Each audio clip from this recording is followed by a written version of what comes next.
Today we're going to go visit an old friend of ours, a scooter tramp named Rob. He's been riding with us about 40 years. He helped work on our very first shop. So we're going to go visit him. Hopefully it's fun. If not, I hope it's interesting. God, man, seems like forever ago. Jesus. Actually, This is our good friend Rob. He's been riding with us for the past 40 years. He's going to tell us about some of his bikes. Starting off with his 750 on the chopper he built back in the 80s. Yeah, I actually got this from a guy who is only a couple years old, and he had wrecked it. And I don't think he was much of a rider, to be honest with you, but he sold it me for $250. And I basically just put it on the bench with some C-clamps, and took it all apart, and redid the motor, and used the stock frame. But I chopped it and gusseted it, and I basically turned it into a bobber. I lowered it about 2 inches, and then I raked the neck about 3 degrees to drop it down real low. And then I put an 801 kit in the motor and a header exhaust. And I rode that bike from about 1976 to about 1992. I rode it. It was a daily rider. I rode it to work. I rode it just about everywhere I went. And I did the paint myself with a friend of mine, and the pinstriping. And you know, did some chrome work and what have you. But back then, 750s were like a big deal. You know, that was like, you know, if you couldn't afford a Harley-Davidson, the Honda 750 four-cylinder was like the next thing that you built. So that's what I did, and got a little flack from a lot of my Harley rider brothers, but I pretty much mixed in. I wasn't as fast as they were, man, but I had a lot of good times riding. Been to Yuma, Arizona a couple times, and it went on a lot of journeys. So I was kind of sad to see it go, but kind of happy to get my first Harley. So, And with that, we'll talk about your Sportster chopper. yeah, this old Iron Head Sportster. When I was actually living at Scooter Tramps at the time, and this bike came in, and I really liked it. I liked the stretch front end. A little strange for me back then because it shifted on the right instead of the left. Everything was, you know, reversed, and so it took me a little while to get used to that long front end. But as time went on, a lot of brothers were coming in and out of Scooter Tramps, and I ended up getting some tanks and a different fender, and of course at Tramps, you know, we sold parts like we do now, and I got a lot of stuff in custom chrome and chromed it up, and I had that bike from 1991 till right around 99. I rode that bike again, but I was living out in the Palm Springs, and didn't do a lot of riding during the day. It was really odd. So it was one of those things that if you, the bar stayed open real late out there for night, and now I knew why. But most of the riding I did out there, those times, it was like any time after, you know, the sun went down. That bike was a 73, wasn't it? It was a 73, yeah. And put straight drag pipes on it. And I got out of the construction industry, and I got into building maintenance at an apartment building, and didn't have a garage, so I actually cut the brake lever and the clutch lever so they would fold down, and I put a cooking sheet on the floor, and I actually parked it in my dining room, and I built a little wood ramp so I could get it up the sidewalk, and then I would back it into my apartment, and that was basically dining slash garage. Slash Harley parking. Yeah, slash Yeah. Harley parking, You exactly. tell a story about your new old Harley. Oh yeah, my Dyna.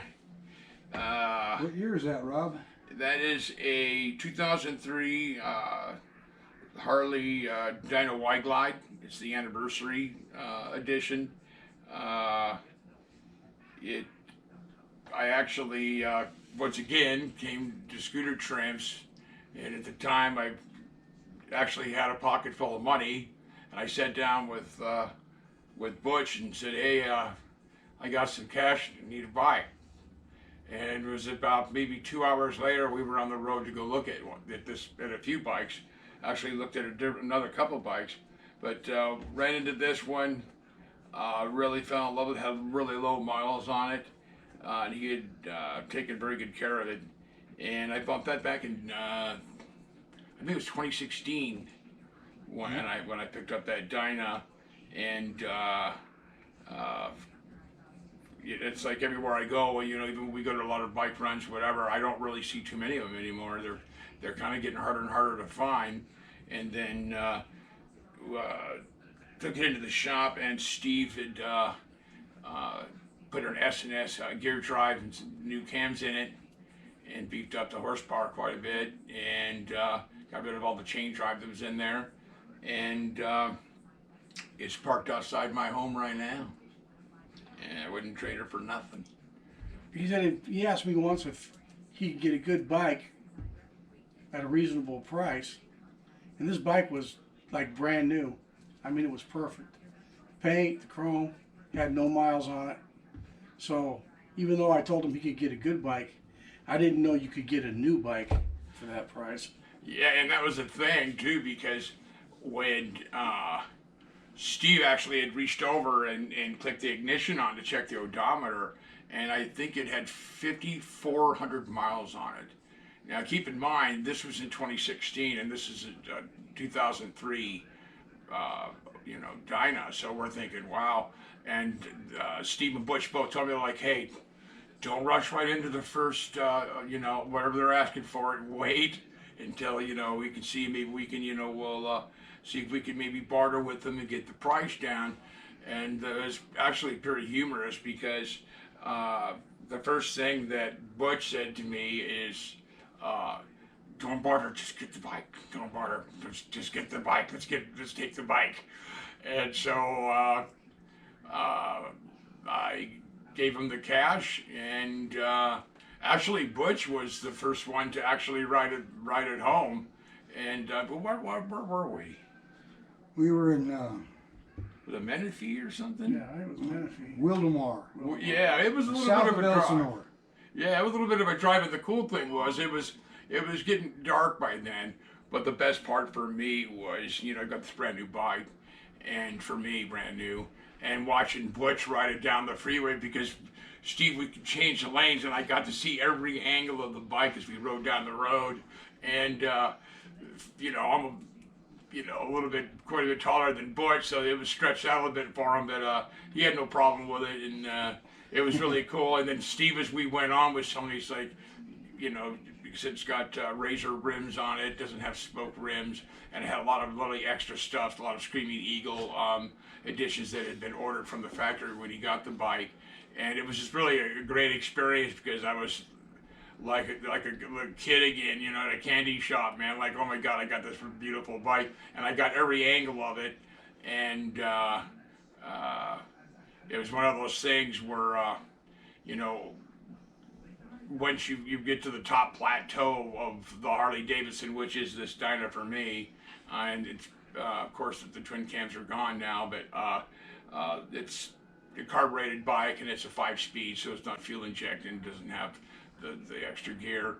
But thanks to Steve and the S&S, by the time I drop fifth, I'm rolling. So there's no problem with keeping up with Butch and Steve's Sawtail. So I'm actually got a big boy's bike, and I'm digging it.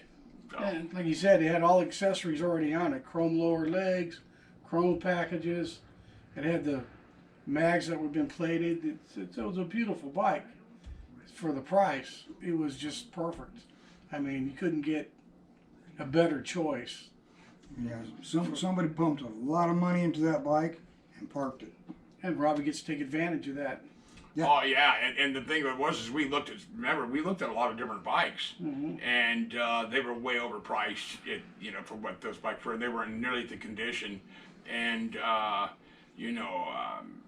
everything on the bike except for us at the shop. Steve had put I put some black ape hangers on it, but everything else on the bike. I mean the controls, the hand controls, everything on the bike has been chromed.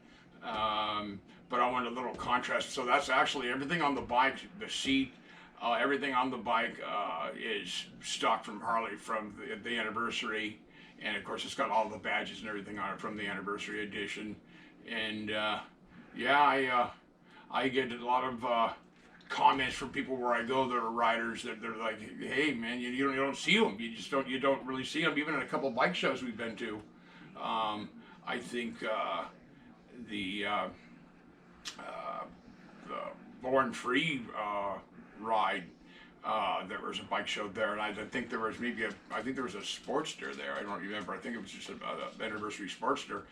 But yeah, it gets a lot of looks, and I tell you, it's kind of cool now too, because it's kind of like when you buy a new car or whatever, and you don't really notice them when you're riding down the street until you buy one, and then everybody has that car.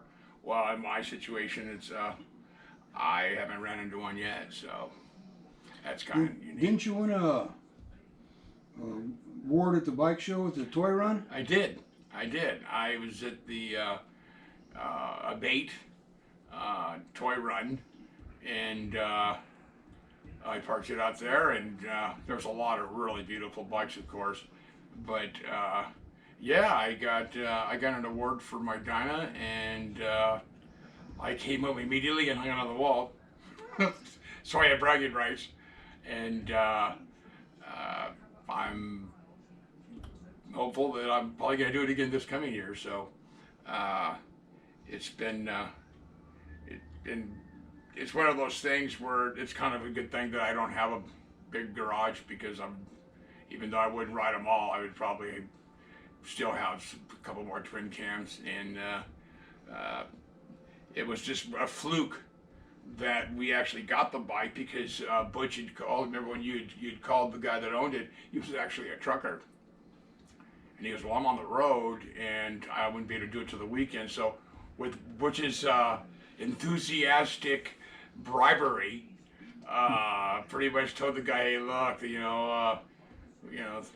I told him we weren't going to be in town yeah, this Saturday, yeah, so we needed to see it right away, yeah, because we knew that the first person that seen it would buy it. yeah. We were. I'm glad that he told him that too, because it ended up that his son ended up going there. But there's no doubt, with the amount of mileage on it, and he had just put a battery in it. But the man basically told me, he goes, if the wheels aren't moving on my rig, I'm not making any money, and that's basically why it sat in the garage. He had he had a huge garage. Yeah.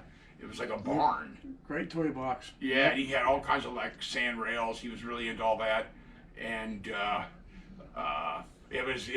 funniest thing about it is that I was being very kind of withdrawn with buying it, because Butch and Steve have been building and buying bikes since the '80s, and they're like, just don't jump in, because I'm just one of those kind of people, man. It's like I like it, and then I get over enthusiastic, and then the next thing you know, it's like, oh, you spent too much money. So I just kind of hung back, after you were talking to it. Butch is kind of like out of the side of his mouth, and then Steve's like, just give him the money. Just give him the money. Let's get the hell out of here before he changes his mind. So it was humorous, man, and it's kind of hard to believe, though, if you think about it. That was back in, actually, this month, July. That was in July of 2016. And now here it is, July of 2020. And it's the best investment that I think I ever made. And like I say, it's if I didn't have stairs coming into my house, it would probably be parked in this dining room. And you'll see some pictures of it on the video. Yeah. So I guess that'll do it for now. Yeah.